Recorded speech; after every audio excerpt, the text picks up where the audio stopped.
Valerie, if you could go ahead and advance the slides, just a little bit about the Academic Alliance. Our mission is to connect those evidence-based practices across the tiers for the academic areas of reading, writing, and math.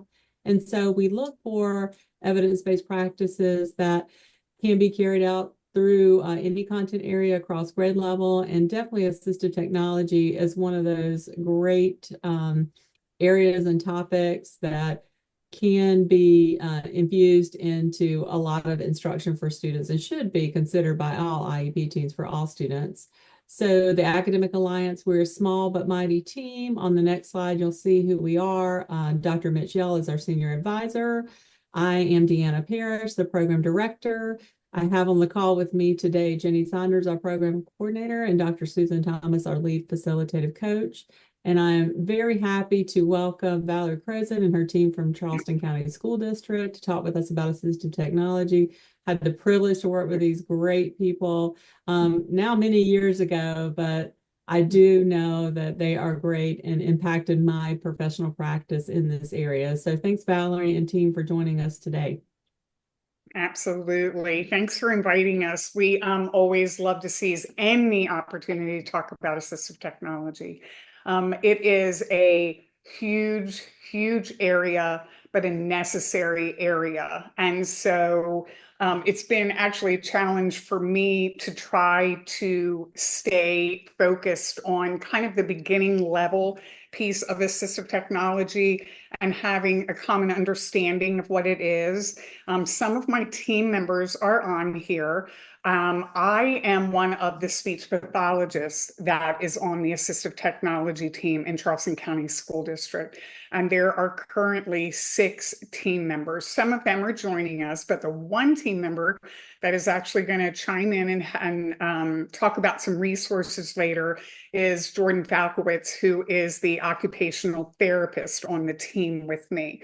And Jordan is an amazing resource, so I wanted to take the opportunity to let her come on and talk about some of the resources later. So one of the things that we want to talk about is a common understanding of what assistive technology is. And our guiding document is the law. The special education law defines everything for us, and we need to base all of our policies and procedures moving forward on the law. So to have a common definition, the special education law defines assistive technology as any item, piece of equipment, or product system, whether it's acquired commercially off the shelf, whether it's modified or customized, that it's used to increase, maintain, or improve the functional capabilities of a child with disability.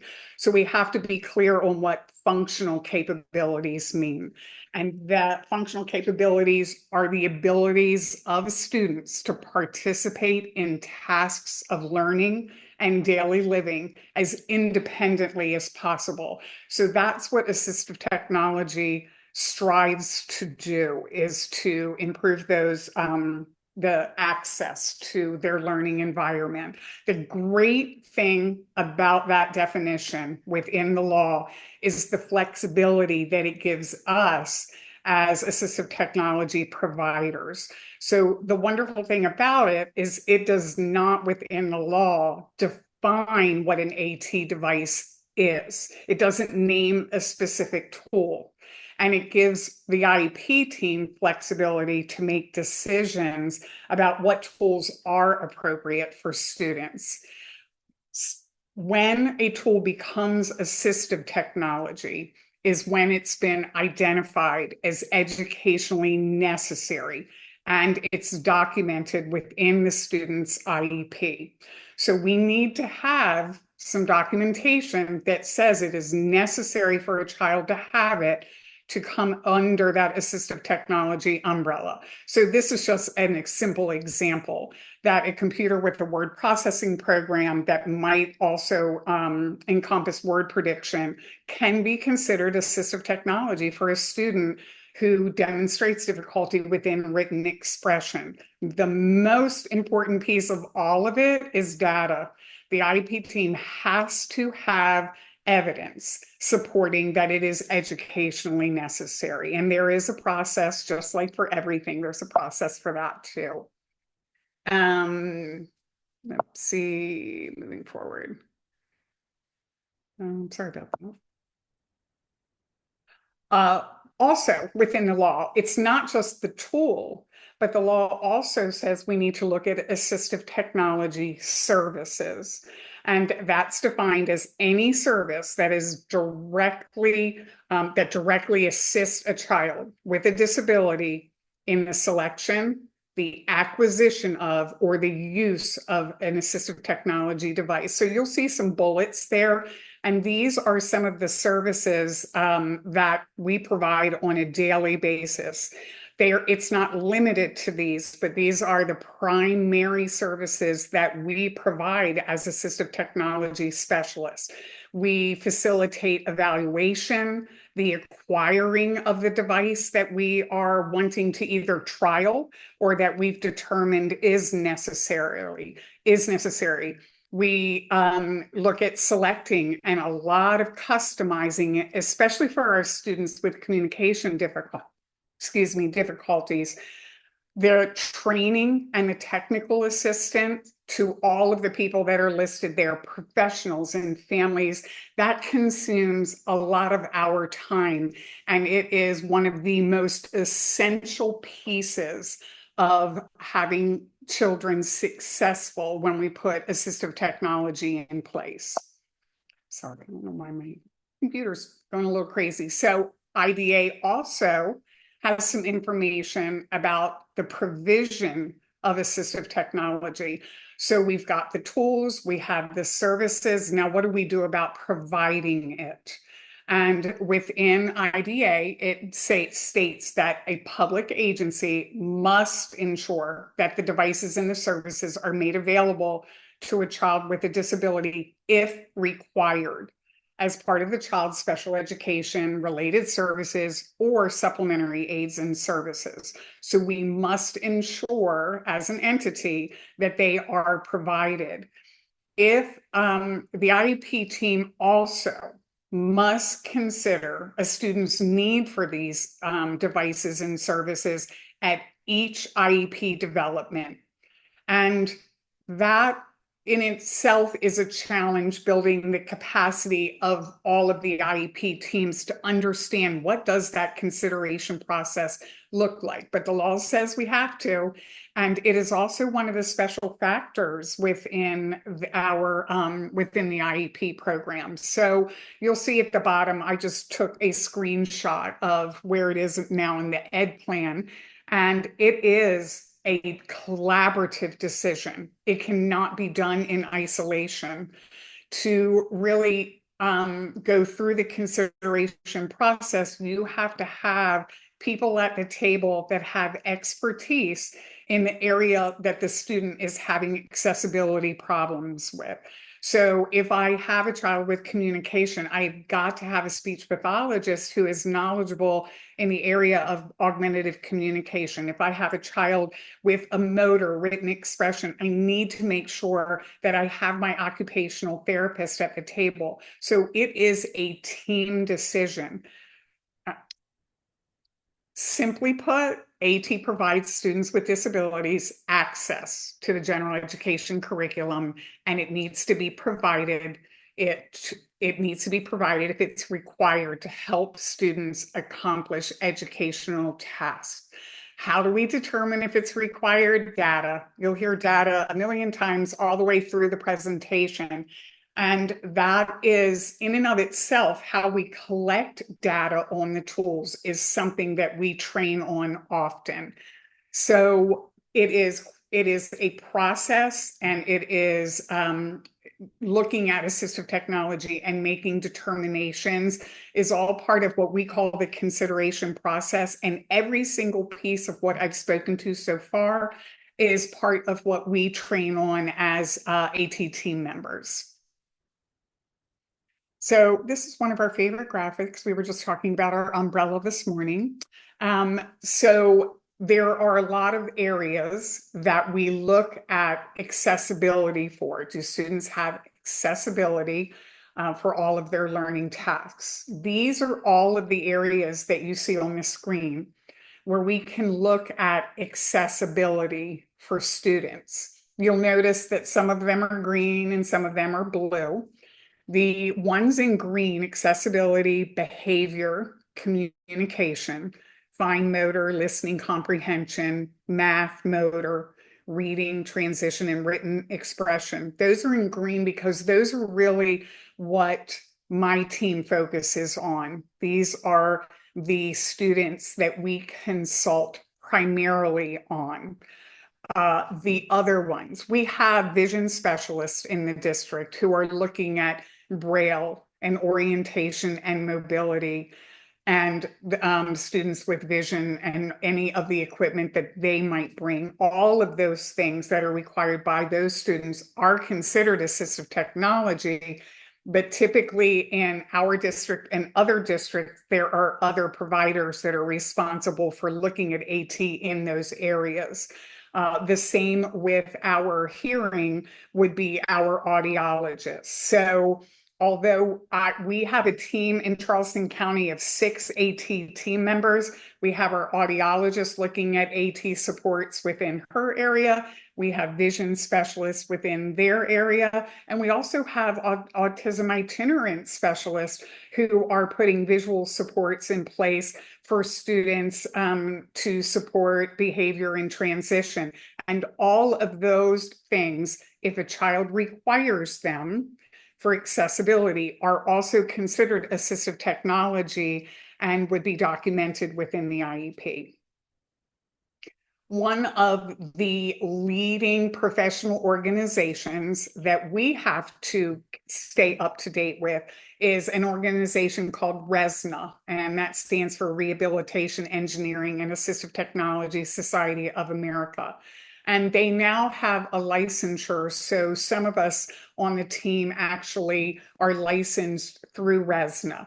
And we typically will mention RESNA within our trainings because they've offered some guidance in terms of assistive technology and what they see the problems might be and the gaps within various school districts. One of the statements that they made, they have it as the statement of the problem, is that they see a gap existing between the need for AT and the access to AT in the schools. There is a huge gap between those two things. If you look at the bullets, this is a lot of the primary reasons why there's a lack of capacity to provide services through dedicated AT specialists. There's lots of districts out there that do not have an assistive technology team or even one dedicated assistive technology specialist. There is a lack of knowledge and skills on the part of school professionals to identify needs and select appropriate AT and evaluate outcomes. So if you had that knowledge and skill set within each school building, they would be able to already know how to assess and look and implement assistive technology. So you would get a broader group of children that are provided with AT supports. There's a lack of organizational and structural support. So we cannot do what we need to do for students and close this gap without our administration. So we need top-down support to understand what we need to do in terms of providing access for all of our students. RESNA also said, well, how do we begin to even address this? And this was their statement of the position, that the school-based AT specialists should strive to adopt a capacity building approach rather than a direct service provision for the delivery of AT services, to ensure that administrators and teachers and the students themselves have the knowledge, the skills, and the resources to implement student-specific AT tools. So what we need to do is build capacity across the district. So there are two different types of models of looking at assistive technology. The role of the AT specialist. There are two different models. Charleston County is a building capacity model. And on the other end is something called the expert model. And there are still some districts out and about that are still functioning under an expert model where there is an AT specialist, there is a referral, the AT specialist goes and does their magic and then tries to help make some decisions. Where the capacity building model is to increase the knowledge of everybody at the building level, as many people as you can, and to facilitate development and a plan for implementation of all of this. And we've got to increase administration understanding. So you can see that when we go the capacity building, we are getting to so many more people and thereby getting to so many more children. There are some steps that Resna said, but we actually followed in Charleston County School District. And these are some of their suggestions that you have got to develop a shared vision of what you want assistive technology to look like. What do you want for the students? You've got to get an AT leadership team. That might start with one team member. That's what's happened with me over the years. In the different districts where I've been in, we've had to build over time what that looks like. And we have to have procedures and policies and forms. You need forms for everything, but we have to have a process for what that looks like. And we have to increase our access to devices. And that has been a challenge. Charleston County is a huge district. And previously I was in Berkeley County, and it's necessary to then bridge to other, for example, the technology department. I'm stuck if I don't bridge the gap with the IT department and come together in terms of needing devices. There are so many supports out there. We just need to build bridges with the other departments and to provide ongoing training. So we wanted to brag a little bit, since we have this venue to do it, about where we have gotten in Charleston County School District. So you can see, I just bulleted again on the left-hand side that our AT process for assessment, trialing, and decision-making, and provided to professionals, families, and private providers. So one of our main focuses has been on the building capacity. Other factors that have led to the numbers that I'm going to talk to you about on the other side is that over the years, because of the capacity building, we have been able to have purchased specific reading and writing supports, among other things. But this pervasive, larger program is now district-wide. Jordan's going to touch base on it in a minute. But we now have that. So at the beginning, we only had it for a few isolated students, and now we have it for every single student in the district. So on the other side, the students with high-tech writing supports, we went back in time, and back in 15 and 16, we only had 12 students in the district with documented any type of writing support in place. And now we have about 304. And the high-tech reading supports way back was 15, and now we're up to 600. And of course, there are two other speech therapists on the team with me who have popped in, but we are now up to 217 high-tech voice output communication systems and 300 low-tech systems. So it is quite a challenge, and it makes us quite busy, which we love, but we love more than anything that that number of students have accessibility now, and that's key. So we were asked to take a look and provide you with some resources, and I went a little crazy. But it's difficult to narrow down what are some really good quality resources that we would love for you to walk away with. I'm not going to click on every single one of them. I'm just going to tell you why you're seeing them on this screen. The quality indicators for assistive technology, and these are all free resources, by the way. So the Quiet is a leading document that it describes critical elements for quality delivery of AT services. And we fill it out on our team every single year to see where we are along the continuum of looking at assistive technology. And it is a way you will look at it and actually rate where you are in terms of evaluation and training and all those kinds of things. And it gives you a way to set goals for yourself for every single year. And that really was a guide for us to continue to build our team. And the net result was to have that many students now with supports. There is also a Quiet community, which we would highly recommend everybody joining. And it is a listserv of people all around that have got information. They have resources and everybody has questions and they present students. And it is an amazing resource of information.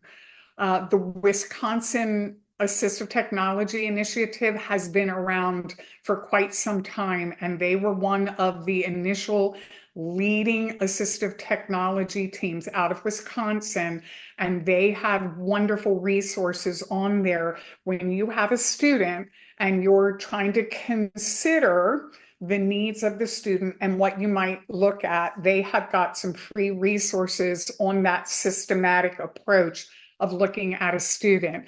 And this, of course, the South Carolina AT program in itself offers many times sometimes there is a cost, but there are many free trainings that they offer.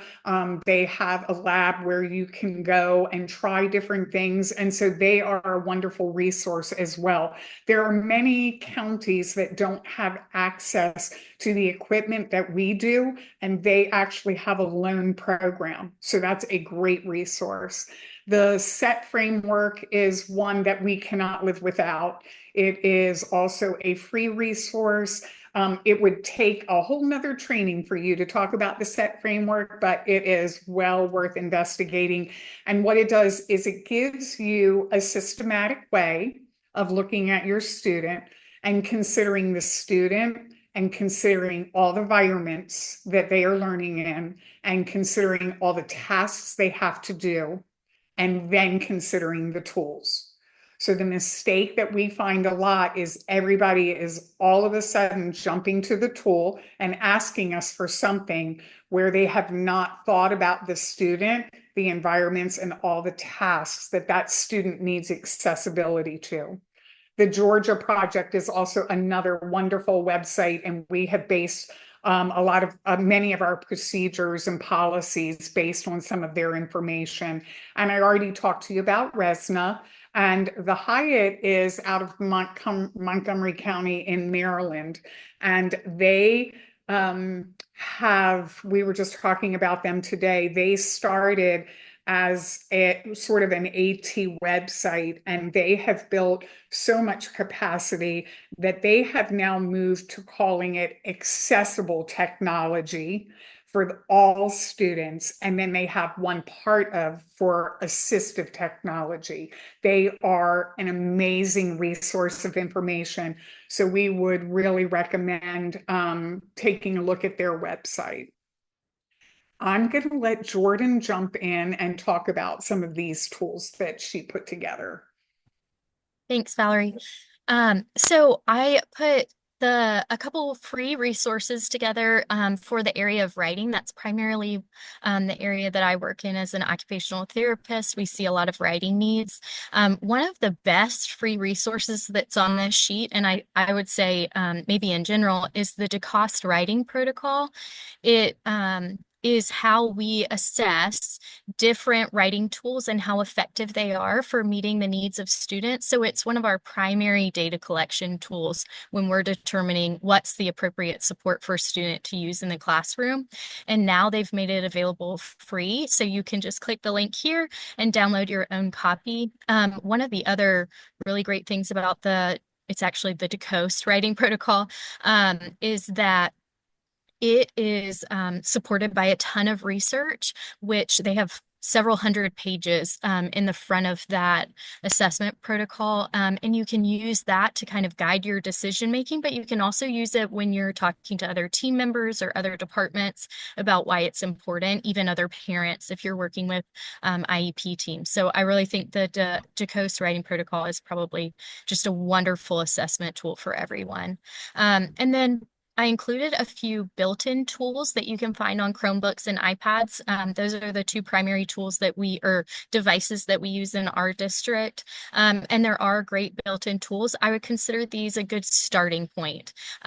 We have some other tools that we've purchased, which I'll mention again at the bottom, but these built-in tools are a great place to see how a student responds. So if you don't have anything available immediately in terms of extra extensions or extra apps, these can kind of help you see how a student might respond. If you have an iPad, you can use the word prediction, or you can use the microphone in Google Docs just to see what a student might do with an extra tool. And they are pretty good. And these links will direct you to how to turn those things on and off. And then additional writing tools that we have, Grammarly actually has a free version, and I like this version the best because it really only supports spelling and grammar, versus the paid version actually has some artificial intelligence in it. And so our students actually benefit a lot from the free version, and it provides a lot of support for kids that struggle to spell, but your basic built-in spell check isn't quite enough to recognize all the errors. So that's a great extension. It's available on both Chrome and iOS. And another tool that we use extensively in our district is Kami. It's only a Chrome app right now, so it's really only available on a computer or a Chromebook, but it allows our students to download PDF versions of their workbooks and type on them. So if you have a student that needs a spelling support or needs the handwriting support of keyboarding, this allows them to do their worksheets or their study guides just like everybody else in the class. And there is a free version of this program available as well, and it allows you all of those tools. It also has an OCR text recognition option in the program now, which allows you to do a read aloud of worksheets, and it works pretty well. So we see a lot of use with Kami across our district, especially anytime new curriculums come out. They usually have a digital version, and we can just download the digital version for students and allow them pretty easy access using this tool. And then the last tool that's on here is Read and Write. It's by TextHelp. We currently use two tools called Snap and Read and Co-Writer. They are merging companies, and so as of next year and part of this year, they will be called Read and Write. But basically, this program, the company will allow teachers to download it for free. And I believe there's a 30-day free trial for students. But basically, Read and Write allows for word prediction that can be tailored to the subject of the task. So I just came from another presentation where we were talking about social studies and different social studies projects. So this one was on the Silk Road. So students and teachers can tailor the word prediction to the Silk Road, and word prediction related to that will pop up. Just gives students easier access to the vocabulary they might need, and kind of helps overcome those frustrations and barriers that a lot of students struggle with. And then it also has speech to text, read back support for editing, and it also has a text reader, and it will begin to have some translation support as well. We have taken, and Valerie mentioned this earlier, so I just wanted to mention, we started out using Snap and Read and Co-Writer, which will now be called Read and Write, as tools for IEP accommodations. And then we progressed and we bought them as district-wide tools. And so we have been pushing them out as a universal support for all students. I would say, I think when we were doing a lot of e-learning, that helped progress that kind of initiative and mission. And we have a lot of students that are using it out in the world. Whole classes will call us and ask for trainings. This afternoon, we did trainings with the social studies department and the instructional specialists and the instructional coaches, and our AT team collaborating together to get more of these tools out into the hands of teachers and students. And we've seen a lot of progress by approaching it that way. And then in terms of reading, our primary tool that we use is called the Universal Protocol for Accommodations in Reading. It helps us analyze whether a student who maybe is unable to read printed text can listen to it and comprehend at a higher level so that they can get the content. That version of this tool you do have to pay for, but there is a free downloadable version called the PAR that's available as well, and you can print that out and request that from the company. And then in order to assess whether the students can listen, you can use some of these built-in tools to kind of help determine that when the time is right in that assessment. And again, this is another wonderful free tool that was created to help not identify necessarily reading deficits, but the appropriate tool to use for a student. And again, here you'll see some built-in tools for Chromebooks. Chromevox is a built-in screen reader, which is made to read everything across the screen. But in general, you can also use it just to read the text for students that are struggling to read. Built into iPads, they do have spoken content, voiceover, and you can highlight different content as well. And in terms of screen text readers, Natural Reader is another tool that's available. There is a free version, and that's another option that can be used as well. And I think, Val, if you'll go to the next slide, there's a couple more. Oh, there you go. Yep. And Bookshare is an online library of just millions of books and textbooks that can be downloaded for students. There are what they call qualifying disabilities. So you qualify for Bookshare if you have a motor disability, a print disability, or a vision disability. And there's more information on their website. I know any of our team members would be happy to discuss with anybody further as well. But you can find student textbooks on here so that if a student has trouble accessing printed text, they can listen to it and they can keep up with their peers in class. And then in terms of adapted books, there are two options. One is called Monarch Reader and one's called Tar Heel Shared Reader Library. And these are adapted books that are simplified for different users, and there's ways that you can adapt them. So a switch access student or alternative access student might be able to access them as well. So, and they come in all different levels. You can even make your own and scaffold it down to the student's level that you're working with. But there's lots of different options to work and be creative within those two programs as well. And those are also free. Thanks, Jordan. Yeah, thank you. Mm-hmm. And then back to me. We just put some resources in here for communication.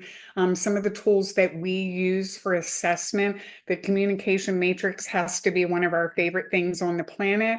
Right now, it used to be free. It's an online tool, and it is a tool that is used for students who are early communicators. So that would be anywhere from birth to 36 months. And it is not a standardized tool. It is based on interview and observation. And it's wonderful because it gives you a visual profile when it's completed, and it helps everybody understand where a child is in terms of developing intentional communication.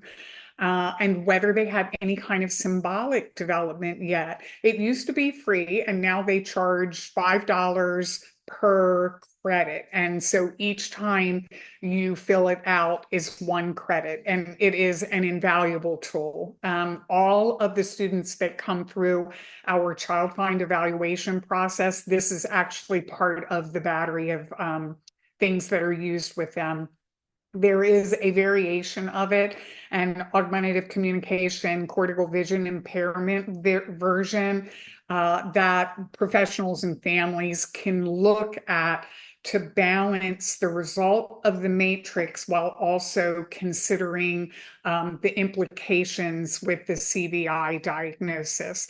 The test of aided communication symbol performance does have a cost to it. It is a one-time purchase. It comes in the form of a notebook with pictures, but it is the fastest way on the planet to quickly look and make some determinations about what a child recognizes in terms of a symbol, how many they can look at and scan between in terms of a field size. It gives you lots of great information and helps you figure out where to start in terms of putting a communication system in front of a child. It is fast and it is well worth that one-time cost. There is something else called the Dynamic AAC Goals Grid, and it is also free from Tobii Dynavox, and it is I believe it's online now, but you can print it, and it just lets you look at students and how they're communicating across different ways of communication, at what level they're progressing, which also ends up helping you figure out where do you go next in terms of goals. And the last one there in terms of assessment is the AAC profile. And that is in a book format, and it's a one-time purchase. It was written by Tracy Kovac, and it is a nice resource when you have teams and you are training right at the beginning of how to assess and all the pieces that you need to look at to make a determination about communication system. As far as AAC information, one of our favorite things on the planet is the Practical AAC website, and that was made by Carol Zingari. It is, as I was doing some research to make sure I wasn't missing anything new and fabulous, I was looking at other AAC websites and private providers, and almost every single one of them references this Practical AAC. The AAC intervention is Dr. Caroline Musselwhite, who is a leader in the field of AAC. She has numerous trainings on YouTube, and her website is wonderful. Anytime that we go to Assistive Technology Conference, when she is there, everybody flocks to go see her. And the same goes for Linda Burkhart. She is also wonderful, and her website has lots of resources. And she also looks at children with significant motor challenges. So she's been an amazing resource for us. And these are just some, oops, sorry, went backwards. These are just some resources for visual support so that you can see. In our district, we use Boardmaker Editor a lot, and they do have different purchasing options for that now. There is a free version that you can use, and Boardmaker really is a humongous library of picture symbols and templates and activities that can be printed, and they can be used online. Some of them are interactive. And right now in our district, we are lucky enough to have professional licenses that have been purchased. In the old days, it came in a disc format, and now they do offer a free version that at least gives you the ability to go and search the thousands of activities that are already on there, and you can print them and you can share them and you can use them with students. And then there is that personal license that you can get, and I put the charges there, and that allows you now to start creating your own and editing. The professional license, I put the price there so that you can see. The one at the top, Lesson Picks, I'm sure a lot of people have heard that. That is only $36 annually, and that is an amazing tool. It does use different symbols than Boardmaker does. And then you'll see the next one is Symbol Sticks Prime. That is a different type of a symbol as well.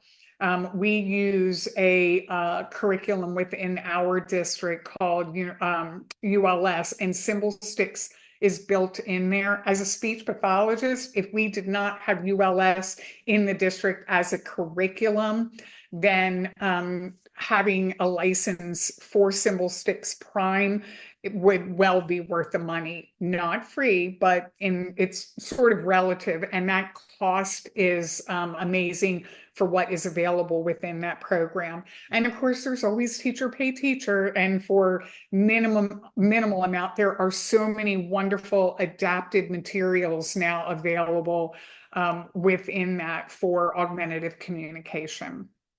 So the last slide is really all of our contact information, and we are always, always, always, always happy to answer questions. And we do have people tracking us down all the time. And so we love to spread the word and are happy to answer any questions that you have. Anybody have anything off the top of